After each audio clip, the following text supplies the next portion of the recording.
শান্তি মহামায়া জগতের ঈশ্বরী, ভগবান মহেশ্বরের পত্নী মাহেশ্বরী। তিনিই পার্বতী, তিনিই শঙ্করী, আবার তিনি রুদ্রাণী। বিভিন্ন সময়ে বিভিন্ন রূপে তিনি প্রকাশমানা।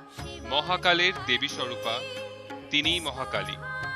আবার এই দেবী বিভীষিকার দেবী, কাল অর্থাৎ সময়ের দেবী, ক্রোধাগ্নি সমন্বিতা ভয়ঙ্করী কালরাত্রি।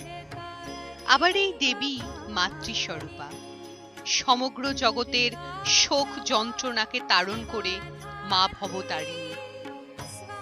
শান্তি, সৌন্দর্য ও নারীত্বের প্রতীক স্বরূপা শ্রীকালী। এই রূপেই গৃহস্থের ঘরে পূজিতা হন মা। জগতের মাতা ত্যাগেরও প্রতিমূর্তি। সন্তানের ক্ষুধা নিবারণের জন্য স্বহস্তে নিজেকে হনন করেন।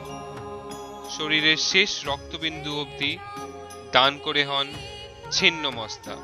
অস্ত্র হাতে তুলে নিয়ে মা এক রূপে যেমন ত্যাগী, তেমনি সেই অস্ত্র দিয়েই রক্তবীজের মতো দুর্দান্ত অসুরকে ধ্বংস করে হন সংহারকারিণী, হন চামুণ্ডা। অবলীলায় অসুরের রক্ত পান করে নিশ্চিহ্ন করেন অশুভকে। তান্ত্রিক কামবাদীদের কাছে আবার দেবী শক্তি হন মা তারা। দেবী কামাখ্যা কামের প্রতি প্রলুব্ধ করে থাকেন এবং এক্ষেত্রে শক্তি সক্রিয়, পুরুষ তার সঙ্গী মাত্র। একই অঙ্গে শত সহস্র রূপ ধারণকারিণী মাতা আপন তেজালোকে অশুভকে বিনাশ করে জগৎ সংসারে নিয়ে আসেন আশার আলো।